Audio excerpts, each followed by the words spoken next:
శ్రీ గురుభ్యో నమః. మాఘపురాణం 30వ రోజు 30వ అధ్యాయం.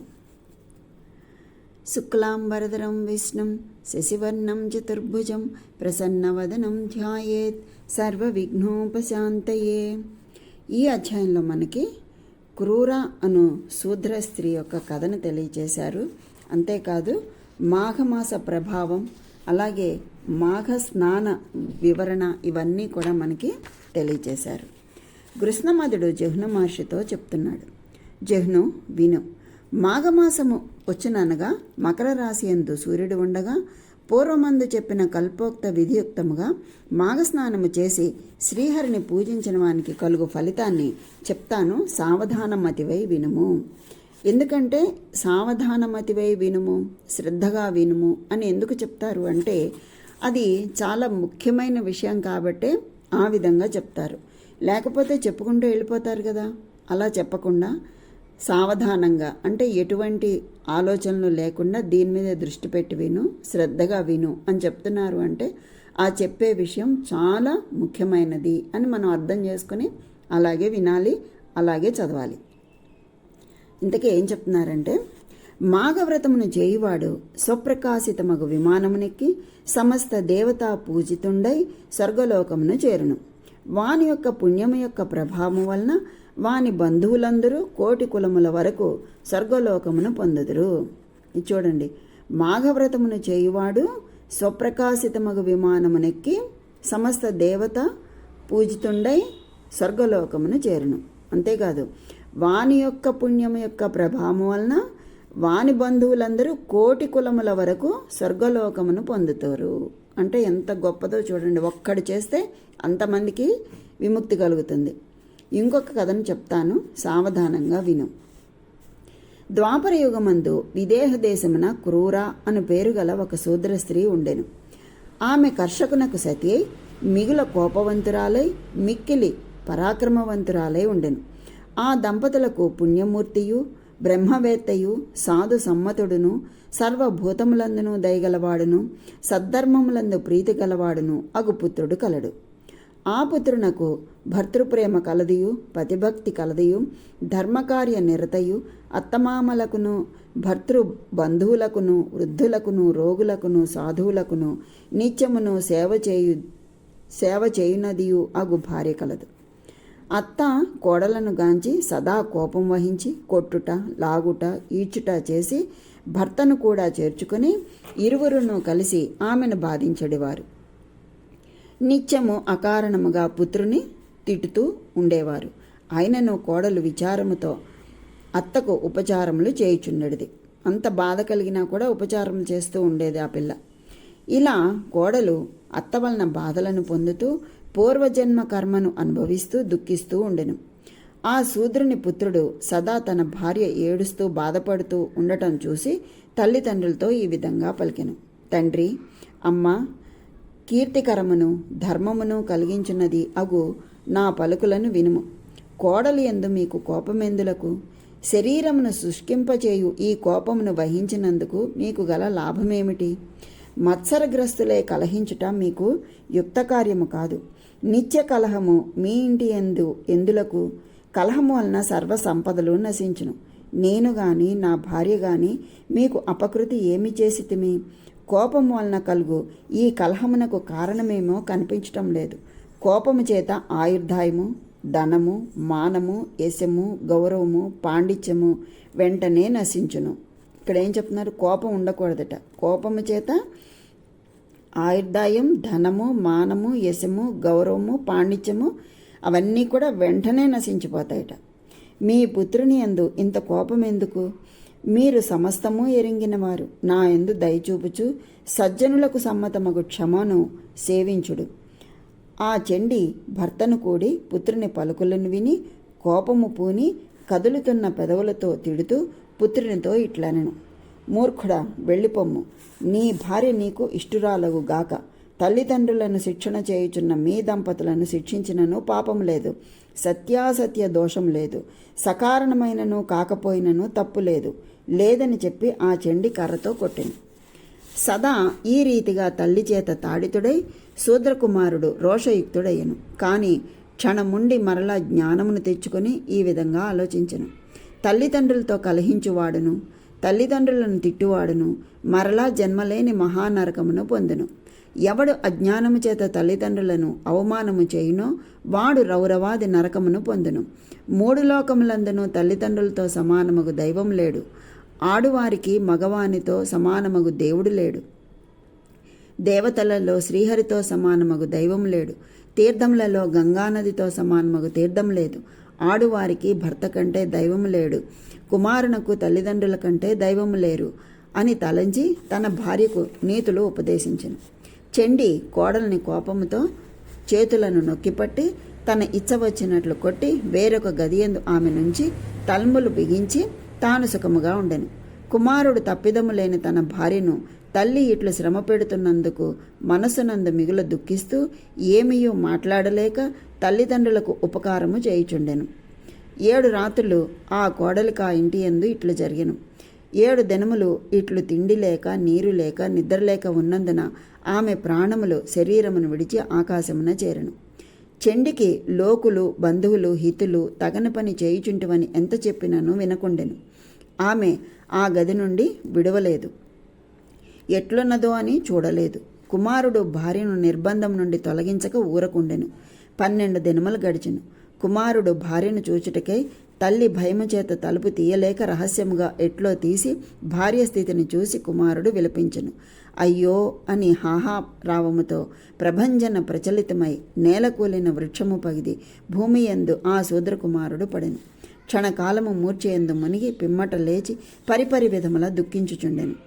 ఆ చెండి వచ్చి గది తలుపులు తీసి ఉండుట చూసి కోపపూరితమై విచారించుచున్న తన కుమారుని చూచి లోపలికేగి చచ్చి ఉన్న కోడలను చూచి స్వయముగా నేర్పు రాకున్నను కుమారుని చూచి బయటకు వచ్చి బిగ్గరగా ఏడ్చెను. అంటే ఏడుపు రాకున్నా కూడా కొడుకుని చూసి గట్టిగా ఏడ్చిందనమాట. చెండి ఏడ్చుట విని అందరూ ఆశ్చర్యంతో వచ్చి చూశారు. మరియు ఆమెను పలు విధముల నిందించిరి. బంధువులు మిత్రులు హితులు మొదలగు వారందరూ వచ్చి చూసి చెండిని నిందించి జరిగిన దానికి విచారించి వెడలిరి. పిమ్మట ఆ శవమును దహించిరి. తరువాత శూద్రకుమారుడు ఆ విచారంతో అక్కడ ఉండలేక గంగాతీరమును చేరి అక్కడ కొంతకాలముండి పిమ్మట మరణించెను. మరియు శ్రీహరి సాయుధ్యమును పొందెను. పుత్రశోకము చేత బాధపడుతూ పశ్చాత్తప్తురాలై ఆ చెండి రాత్రింబవళ్ళు విచారించుచుండెను. శూద్ర దంపతులను మిక్కిలి విచారించుచు కళ్ళలోనూ నోటిలోనూ మట్టిని కొట్టుకొనుచు ఎంతమంది అడ్డుపెట్టినను వెనక మిక్కిలి ఏడుస్తూ తిండి నీరు లేక నిద్రను మాని పుత్రశోకం చేత కృషించి మరణించిరి. అంతటా యమధర్మరాజు యొక్క దూతలు వచ్చి ఆ శూద్ర దంపతులను తీసుకుని వెళ్ళిరి. శూద్ర దంపతులు యమలోకమున మిక్కిలి భయంకరమైన అసిపత్ర వనమందు నరకమును 64 యుగములు అనుభవించి పిమ్మట మరల భూలోకమునకు వచ్చిరి. వారు సర్పములై జన్మించి అన్ని జంతువులకును ఆధారభూతమైన చంపానదీ తీరమందు సౌఖ్యవంతమైన రావి చెట్టు తోరలో నివసించిరి. దైవవశమున కృతార్థత చెంది సజ్జన సమ్మతులైన ధీరుడు ఉపధీరుడు అను 2 సాధువులు ఆ చంపానది యందు స్నానమాయుటకై వచ్చి మాఘస్నానం ఆచరించి ఆ రావి చెట్టు కింద విష్ణుదేవుణ్ణి ఏర్పరిచి బహుసంతసమున మాఘమాస మహిమను కొనియాడుతూ ఉండిరి. ఆ రావి చెట్టు త్వరలో నివసిస్తున్న సర్పద్వయము తమ కండ్ల చేతను చెవుల చేతను బహుశ్రద్ధతో ఆ మాఘమాస మహిమను విని సర్పదేహములను విడిచి పవిత్ర దేహములను ధరించి వచ్చి మరలా ఆ పంపానది యందు మాఘస్నానమును గావించి బాలభాను తేజో విరాజమానులై పుష్పక విమానమునెక్కి స్వర్గమునకు చేరిరి. చూసారా, ఆ కథ వింటేనే అంత ఫలితం లభించింది. మాఘమాస మహిమను వినుట చేత మాఘమాసమున స్నానము చేయుట చేతను ఆ సోదర దంపతులు నీచ జన్మల నుండి విముక్తిగాంచరి. అనేక రీతులుగా మాఘమహిమను చెప్పనేలా మాఘవ్రతముతో సమానమగు వ్రతము లేదు. ఈ మాఘమాస ప్రభావమును భూలోకమందు గాని స్వర్గలోకమందు గాని 3 లోకములందు గాని శ్రీహరి తప్ప మరి ఒకరు తెలుసుకొనజాలరు. గురువును ద్రోహం చేసిన వాడు గాని మూర్ఖుడు గాని ఆడుదానిని చంపినవాడు గాని ఆవును చంపినవాడు గాని, కుమారుని చంపుటే ఎందు ఆసక్తి కలవాడు గాని, చేసిన మేలు మరచిపోయినవాడు గాని, మహాపాతకములు చేసినవాడు గాని ఈ మాఘవ్రతమును చేసినడల సమస్త పాపముల నుండి విడవబడి శ్రీహరిని చేరగలడు అని చెప్తూ ఇంకా ఏం చెప్తున్నారంటే, మాఘమాస ప్రభావాన్ని కూడా చెప్తున్నాడు. కృష్ణమాధుడు జహ్ను మహర్షితో చెప్తున్నాడు, జహ్నుముని విను, ధర్మమునకు సాధనములైన నెలలన్నింటిలో మాఘమాసము మిక్కిలి ఉత్కృష్టమైనది. యజ్ఞము మొదలగు సమస్తమైన కర్మల యొక్క ఫలములను మాఘమాస వ్రతము వలననే సిద్ధించును. మాఘమాసము సర్వవిధ తపస్సుల యొక్క సారము, అన్ని కర్మలకును ఉత్తమ ఫలము, అన్ని ధర్మములకు ఆధారము, మిక్కిలి ఉత్తమము, శ్రీహరికి ప్రియకరమును, శివునకు ప్రేమాస్పదము, సూర్యుడు, ఇంద్రుడు, అగ్ని, బ్రహ్మ మొదలగు దేవతాలోక ప్రాప్తిని పొందగలుగు స్థానము, సౌఖ్యప్రదమగు స్థలము. జహ్ను, ఈ మాఘమాస ప్రభావమును వినగోరినందున నీకు వివరించి చెప్పితిని. నేను చూచినంత వరకు, విన్నంత వరకు ఇంతే సుమ, నాకు తెలిసినంత వరకు చెప్పితిని. శ్రీహరికి భక్తుడైన నరుడు అన్ని ధర్మములను నిర్వహించలేకపోయినను మాఘమాస వ్రతమును నిష్ఠతో చేయవలను. దానివలన సర్వధర్మములను చేసినంత ఫలితము కలుగును. జహ్నుముని, ఇదే మాఘ ప్రభావము. ఈ మాఘ మహాత్యాన్ని వినువాడు సమస్త పాపముల నుండి ముక్తుడగుటు అనుటకు సందేహం లేదు. ఇదే మాఘ ప్రభావము. మాఘ మహత్యాన్ని వినువాడు సమస్త పాపముల నుండి ముక్తుడు అవుతాడు అని అనుటకు ఎంత మాత్రం సందేహం లేదు అని చెప్తున్నారు. వింటే చాలు అని చెప్తున్నారు. పార్వతి, సకల ధర్మవిధుడైన కృష్ణమధుడు చెప్పిన మాఘమాస ప్రభావమును మునివల్లభుడైన జహ్నుముని విని మాఘమాసమున విద్యుక్తముగా మాఘవ్రతమును చేసెను. కనుక ఈ 3 లోకములందును మాఘవ్రతముతో సమానమగు ధర్మము లేదు. ఇది బహు రహస్యమైన విషయం. అయినను నీవు నాకు ప్రియురాలువు అగుట చేత దీనిని నీకు చెప్పితిని. ఎవడు ఈ మాస ప్రభావము భక్తి శ్రద్ధలతో వింటున్నాడో, ఎవడు శ్రీహరిని ఎదుట మాఘపురాణము చెప్తున్నాడో, వారిరువురూ కూడా అన్ని చోటులందు ఈ ధరయందు సుఖమును పొంది దేహాంతమగు శ్రీహరి నిలయమగు వైకుంఠమును చేరుదురు. ఏం చెప్తున్నారు ఇందులో? ఈ 3 లోకములందును మాఘవ్రతముతో సమానమగు ధర్మం లేదు. ఇది బహు రహస్యమైన విషయము. అయినను నీవు నాకు ప్రియురాలువు అగుట చేత దీనిని నీకు చెప్పాను. ఎవడు ఈ మాస ప్రభావము భక్తి శ్రద్ధలతో వింటున్నాడో, ఎవరు ఈ శ్రీహరి ఎదుట అంటే ఆ భగవంతుని ఎదుట మాఘపురాణము చెప్తున్నాడో, వాడు వినేవాడు, చెప్పేవాడు ఇద్దరూ కూడా అన్ని చోట్లందు అంటే ఈ భూమి మీద ఉన్న అన్ని ప్రదేశాల్లోనూ సుఖమును పొంది దేహాంతమగు అంటే దేహాంతం అయిన తర్వాత శ్రీహరి నిలయమైనటువంటి వైకుంఠాన్ని చేరతారు అని చెప్తున్నాడు పరమేశ్వరుడు. సౌనకాది మహాముల్లారా, పూర్వకాలమున రజితాద్రి అందుగల కైలాసమున పార్వతీదేవికి శంకరుడు చెప్పిన మాఘమాస మహత్యాన్ని మీ అందరూ భక్తి శ్రద్ధలతో వినగోరి ఉన్నందున మీకు నేను చెప్పితిని.